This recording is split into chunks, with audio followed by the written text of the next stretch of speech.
जय श्री कृष्ण। आप सभी को फाल्गुन मास कृष्ण पक्ष एकादशी की ढेरों शुभकामनाएं। प्रिय दर्शकों, आज के इस वीडियो में हम बात करेंगे कि फाल्गुन कृष्णा एकादशी जिसे विजया एकादशी कहते हैं, इसकी पूजा की क्या विशेषता है और इसके विषय में जानना इसलिए आवश्यक है क्योंकि साधारण एकादशी नहीं है। इसमें बहुत सी स्थापनाएं ऐसी हैं जो दशमी तिथि को ही करनी होती है। 3 एकादशी ऐसी आती है जिनकी पूजा जो है दशम से आरंभ हो जाती है। बाकी एकादशियों के नियम दशमी से आरंभ होते हैं, परंतु इनकी तो स्थापना ही दशमी तिथि को है। ये जो आने वाली एकादशी है, इसमें भी स्थापना दशमी तिथि को होगी। क्या क्या चीजें स्थापित करनी है, कैसे स्थापित करनी है, जानना आवश्यक है। ये बड़ी एकादशी है। इसका व्रत जो है भगवान रामचंद्र ने किया था। बताएंगे आपको कि क्या महिमा है, भगवान रामचंद्र ने क्यों इसका व्रत किया था, क्या फल उन्हें प्राप्त हुआ और किस ऋषि के द्वारा इस एकादशी के विषय में बताया गया। इस विधि क्या है, दशमी तिथि को क्या क्या पूजा करेंगे, क्या क्या एकादशी के दिन पूजा होगी और पारण कैसे होगा। इसका पारण भी अन्य एकादशी से भिन्न होता है, अलग होता है। इसीलिए इस एकादशी के विषय में विशेष रूप से आपको जानने की आवश्यकता है। संपूर्ण जानकारी इस वीडियो में आपको प्रदान करेंगे। दशमी को क्या स्थापना करनी है, कौन सी पूजा करनी है, एकादशी को पूजन कैसे कैसे क्या क्या चीजों का होगा और पारण कैसे कैसे चीज का होगा, इसके नियम क्या रहेंगे और कैसे इस व्रत को करेंगे। इस प्रकार से संपूर्ण जानकारी फाल्गुन मास के कृष्ण पक्ष की विजय एकादशी के विषय में आपको प्रदान की जाएगी। और ये एकादशी बड़ी महत्वपूर्ण है, जैसा कि नाम से ही ज्ञात है विजय। ये विजय दिलाने वाली है। चाहे शत्रु पर विजय प्राप्त करनी हो, चाहे परेशानियों पर, परेशानी कैसी भी क्यों ना हो, सब पर विजय यही एकादशी दिलाती है। तो आइए जानकारी आरंभ करते हैं। आपसे निवेदन है कि वीडियो यदि थोड़ा सा भी उपयोगी लगे तो कृपया वीडियो को लाइक अवश्य कर दीजिएगा। परमात्मा वासुदेव की कृपा प्राप्त करने के लिए, अपने व्रत सफलता के लिए कमेंट बॉक्स में अवश्य लिखिएगा जय श्री हरि या ओम नमो भगवते वासुदेवाय। जितना लिखेंगे उतना कल्याण होगा। आप देख रहे हैं प्राचीन मार्ग टीवी ज्योतिष संस्थान का प्रतिष्ठित यूट्यूब चैनल प्राचीन मार्ग टीवी धार्मिक। हम यहाँ पर सभी व्रत और त्योहारों की सही शास्त्रीय जानकारी प्रदान करते हैं। ज्योतिष शास्त्र और पंचांग के आधार पर आपको बताते हैं कौन सी तिथि कब है, व्रत आदि कब करना है, क्या विधि, क्या नियम और क्या गलती नहीं करनी है।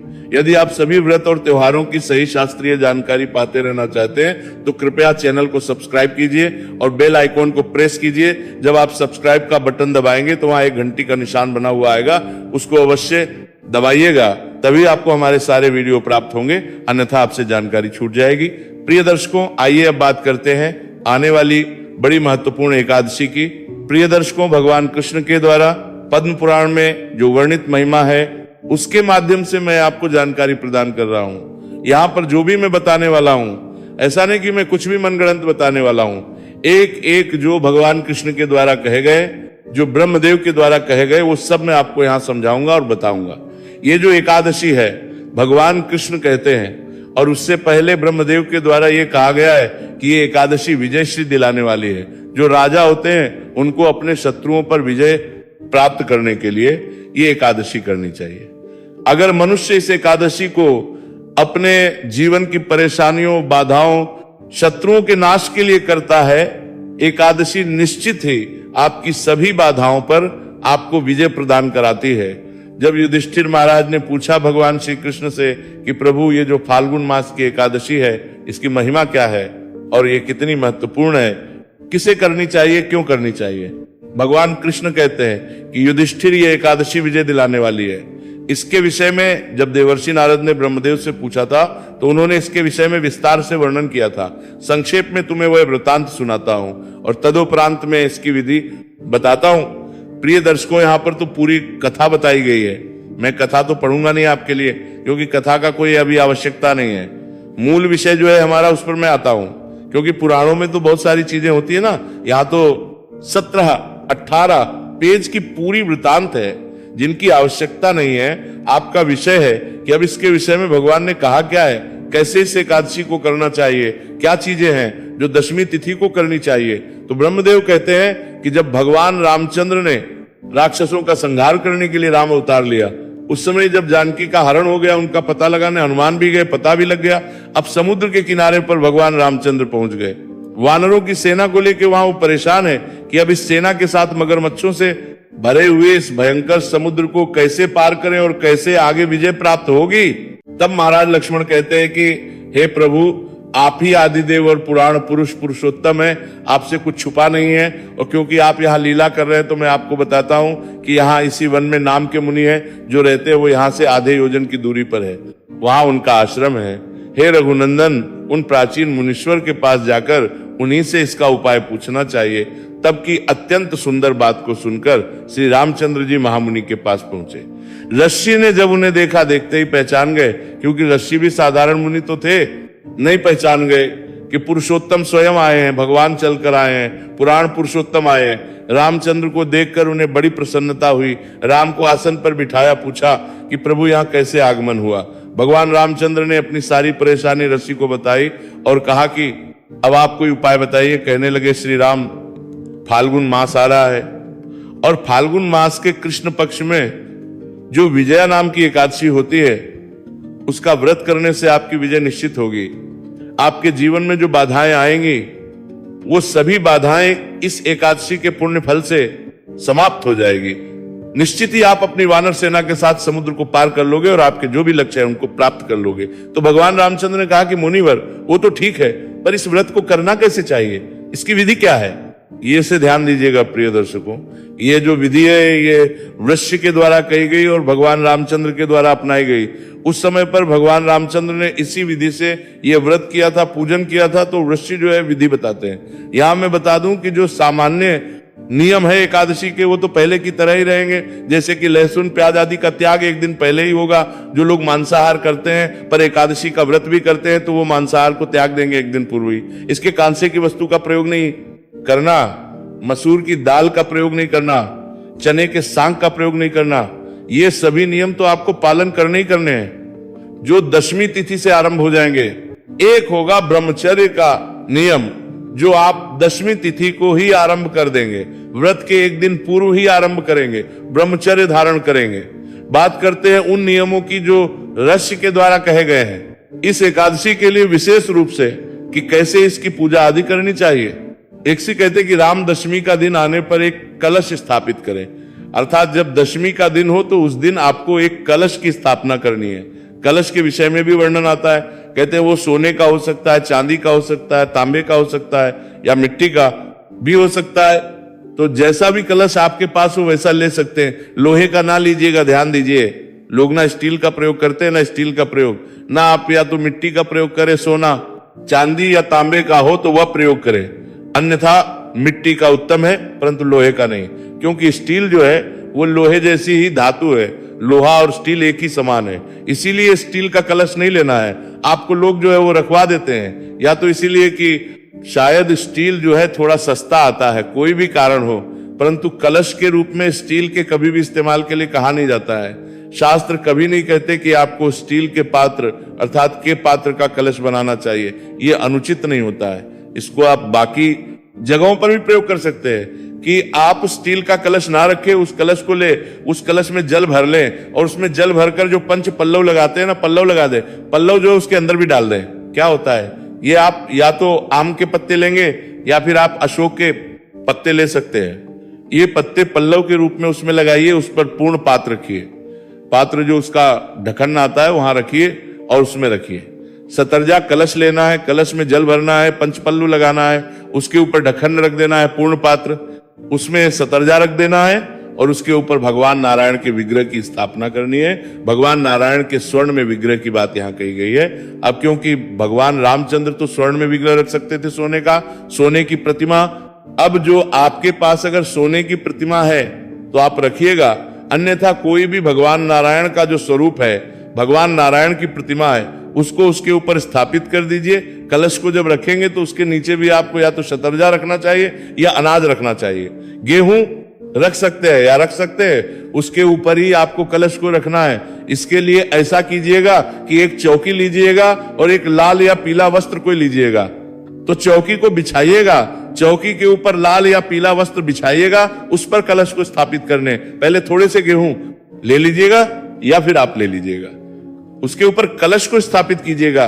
कलश में क्या भरना है वो मैंने आपको पीछे बता ही दिया है। पूर्ण पात्र रखिएगा उस पे और उसके ऊपर भगवान का कोई भी विग्रह हो, कोई भी प्रतिमा आपके पास हो, उस स्वरूप को स्थापित कीजिएगा। अब प्रश्न आएगा, क्योंकि पिछले वर्ष भी इस बारे में बड़े सारे प्रश्न आए थे बाद में कि हमारे पास अगर प्रतिमा नहीं है तो कोई बात नहीं, आपके पास यदि चित्र या तस्वीर है तो आप उसको स्थापित कर दीजिएगा, प्रतिमा हो तो उत्तम है। इस प्रकार से ये जो स्थापना ये 10वीं तिथि को हो जाएगी, अर्थात तो व्रत करने के एक दिन पहले आपको ये स्थापना कर लेनी है। इसका ध्यान दीजिएगा, फिर से कहूं कि ये व्रत के एक दिन पहले स्थापना करनी है। अन्य जो एकादशियां हैं उन पे स्थापना एक दिन पहले नहीं होती है, पर यहाँ पे विधि बताई गई है और इसी विधि से भगवान रामचंद्र ने इस व्रत को किया था। तो 10वीं तिथि को जो है इस प्रकार से कलश स्थापित कर देना है आपने, और फिर एकादशी के दिन प्रातः काल उठिएगा, सूर्योदय से पहले स्नान आदि करने, उसमें चवस्त्र धारण करने के बाद सारी पूजा की सामग्री एकत्र कीजिएगा। पूजा की सामग्री में क्या होगा? रोली, मौली, पान, सुपारी, लौंग, इलायची, धूप, दीप, नैवेद्य, पुष्प, इत्र, जनेऊ, एक नारियल, ये सारी सामग्री होगी जिसके द्वारा हमें पूजन करना है। ये सारी सामग्री आप एकत्र कर लीजिए। एक लोटा लीजिए तांबे का, उसको पहले मांज लीजिए अच्छे से, फिर थोड़ा गंगा जल भरेंगे उसमें, उसके बाद आप उसमें शुद्ध जल भरिए। सारी सामग्री एकत्र कर लीजिए। करके जहां आपने कलश की स्थापना की है, व्रत के एक दिन पहले 10वीं तिथि को वहीं पे सारी सामग्री एकत्र करके और लोटे में जल भर के आसन लगा के बैठ जाइए, पूर्व दिशा की ओर मुख करके या उत्तर की ओर मुख करके। इसमें एक वस्तु और ध्यान दीजिएगा, अगर संभव है तो इसमें अखंड ज्योत, अखंड दीपक जलाने का भी प्रावधान है। तो अगर आप अखंड दीपक जलाना चाहते हैं तो घी ले लीजिएगा, उतनी ही मात्रा में जो अखंड दीपक के अनुसार जल सके। पूरी रात्रि आपको ये दीपक लाना है। ये आप एकादशी को पूजा के समय प्रज्वलित करेंगे और अगले दिन तक चलना चाहिए, तो उसके अनुसार एक दीपक ले लीजिएगा। अगर जिनके पास दीपक ना हो तो आप किसी कटोरी आदि में भी ये अखंड दीपक प्रज्वलित कर सकते हैं। सबसे उत्तम तो ये रहेगा कि तांबे का कोई दीपक हो आपके पास, तो वो कल्याणकारी है। इस प्रकार से ये एकादशी के दिन अब आपने पूजन करना है। भगवान का विधि विधान से पहले लोटे में जो आपने जल भरा है ना, उस जल छींटे दीजिए। एक फूल लीजिए और फूल के माध्यम से सभी सामग्री पर और जो स्थान पर जल के छींटे दीजिए, वहां स्थान सामग्री सब पवित्र हो जाएगी। क्योंकि आपके पास आने से पहले सामग्री न जाने किसके हाथों से कैसे निकली आप तक, आने से पहले तो इसको शुद्ध करना, पवित्र करना आवश्यक है। जल के छींटे दीजिए। हम मंत्र पढ़ते हैं, ओम अपवित्रः पवित्रो वा सर्वावस्थांगतोऽपि वा यह स्मरेत पुंडरीकाक्षं सर्वावस्थांगतोऽपि वा बाह्याभ्यंतरा शुचिये। इस प्रकार से जल छींटे देखिए, आपने स्थान को भी शुद्ध किया, सामग्री को भी पवित्र किया। अब आप अपने सीधे हाथ पे जल लीजिए और हाथ धो लीजिए। लोटे में जो जल है ना, गंगा जल युक्त, उसमें से जल लेना है। एक आचमनी से छोटा चम्मच जो होता है उस हाथ धो लीजिए। हाथ धोने के बाद आपने 3 बार आचमनी करनी है, अर्थात दो बूंद जल पीना है। यही मैं बताता चलूं कि जो लोग निर्जला व्रत करते हैं उनका भी व्रत इससे खंडित नहीं होता। केवल 2 बूंद यदि वो जल पीते हैं तो 6 मासा जल जो है आचमनी के रूप प्रयोग किया जा सकता है, ऐसा शास्त्र कहते हैं, वर्णन आता है। तो 2 बूंद जल एक एक मंत्र पर आपने ग्रहण करना है। अश्विनी के रूप में ओम माधवाय नमः जल लीजिए, पी जाइए। ओम केशवाय नमः जल लीजिए, पी जाइए। ओम नारायणाय नमः जल लीजिए, पी जाइए। ओम ऋषिकेशाय नमो नमः, हाथ धो लीजिए। हाथ धोने के बाद अपने आप को तिलक कीजिए, मौली बांधिए। परिवार यदि बैठ के पूजा कर रहे हैं साथ में तो उन्हें भी तिलक कीजिए, मौली बांधिए। सामने जो धूप और दीप है उसको प्रज्वलित कीजिए, धूप दीप को प्रज्वलित कीजिए। अगर आप अखंड दीपक जला रहे हैं तो वो बड़ा दीपक लीजिए, उसमें खूब घी भरिए और उसको प्रज्वलित कीजिएगा। हम मंत्र पढ़ते हैं इस प्रकार, दीपक को प्रज्वलित कीजिए।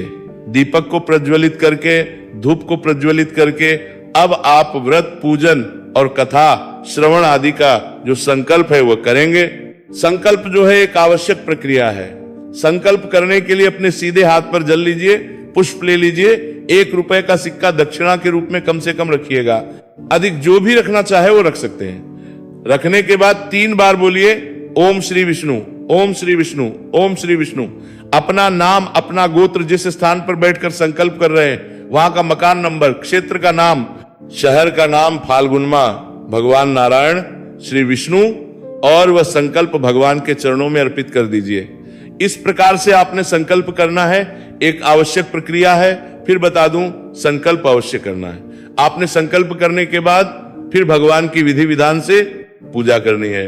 भगवान को स्नान कराएंगे, स्नान करा के वस्त्र अर्पित करेंगे, वस्त्र के बाद जनेऊ अर्पित कीजिएगा, उसको तिलक अवश्य करना है, जनेऊ को तिलक करके और फिर अर्पित करना है। के बाद भगवान को इत्र अर्पित कीजिएगा, इत्र फूल पर लगा के अर्पित कर दीजिएगा, इत्र लगा के तिलक कीजिएगा, रोली कुमकुम से कीजिए, तिलक करके पुष्प है, पुष्प अर्पित कीजिए, फूलों की माला है, माला पहनाएगा, धूप दिखाइएगा, दीप दिखाइएगा, भांति भांति के नैवेद्य कहे गए हैं। इसमें आपके पास फल है, फल चढ़ाइए, मिठाई है, मिठाई चढ़ाइए, मिश्री है, मिश्री अर्पित कीजिए, बताशे है तो बताशे अर्पित कीजिएगा, नैवेद्य अर्पित कीजिएगा और फिर ज्वाला अचमनी के रूप में 1 चम्मच जल अर्पित कीजिएगा। तदोपरांत तांबुल अवश्य अर्पित करना है। तांबुल क्या होता है कि पान का पत्ता लीजिए, उस पे 2 लौंग, 2 और 1 सुपारी रखिए और वह भगवान को अर्पित कीजिएगा। अर्पित करके हाथ जोड़कर नमस्कार कीजिए। जो भी दक्षिणा अर्पित करना चाहते हैं वो दक्षिणा भगवान को चढ़ाइएगा। भगवान को हाथ जोड़ के नमस्कार कीजिए, प्रार्थना कीजिएगा, प्रभु मैंने ये पूजा की है, इसे स्वीकार करें। फिर आप कथा श्रवण कीजिएगा, कथा के साथ विष्णु का श्रवण अवश्य कीजिएगा। दोनों ही चीजें आपको आरती सहित एक ही वीडियो में मिल जाएगी हमारे चैनल पे, क्योंकि हम आपकी सुविधा के अनुसार वीडियो बनाते हैं। वह वीडियो देख लीजिएगा, कथा सुने, विष्णु श्रवण करें, आरती करें, नियम के अनुसार दिन को व्यतीत कीजिएगा। नियम आगे कहता है, अभी भगवान रस्य कहते हैं कि इस प्रकार से भगवान की पूजा करने के बाद सारा दिन कलश के सामने बैठकर आपको उत्तम कथा वार्ता आदि के द्वारा व्यतीत करना चाहिए। दिन भर जो कलश आपने स्थापित किया है, जहां आपने पूजन किया है, वहीं बैठे उत्तम वार्ता करें, कथा श्रवण करें, भगवान के स्तोत्र सुने। इस प्रकार से समय को व्यतीत करें, सायंकाल कीर्तन करें और रात्रि काल को वहीं पर बैठकर जागरण करें। तो कीर्तन के लिए कुछ स्तोत्र होते हैं, पाठ होते हैं, जो मैं आपके लिए अपलोड करता हूं, क्योंकि भगवान नारायण कहते हैं कि कीर्तन करने की विधि है कि या तो नाच के, गा के और मृदंग आदि बजा के कीर्तन करें। जिसको ये सब ना आता हो वो पाठ करके, पाठ सुन के, कुछ स्तोत्र कहे गए हैं शास्त्रों में और कुछ पाठ कहे हैं जिनको सुन के आपको कीर्तन का फल मिलता है। तो सभी स्तोत्र और पाठ में मैं अपलोड कर देता हूं आपके लिए। प्रत्येक एकादशी पर उस वीडियो को सुनिए आप और उससे कीर्तन का फल पाइए।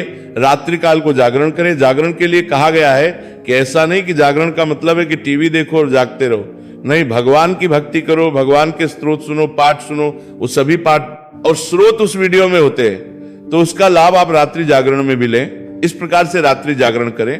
और व्रत पारण वाले दिन अर्थात द्वादशी के दिन सूर्योदय से पहले उठने के बाद स्नान आदि करके स्वच्छ वस्त्र धारण कीजिए। स्वच्छ वस्त्र धारण करके फिर आप पारण की पूजा करेंगे। यहाँ पे एक चीज का ध्यान दीजिएगा कि जो आप अखंड ज्योत जला रहे हैं ना, उसको जब रखे, तो मैंने पहले भी बहुत बार बताया कि दीपक को कभी भी ऐसे ही डायरेक्ट नहीं रखा जाता। उसको रखने से पहले आसन दीजिएगा।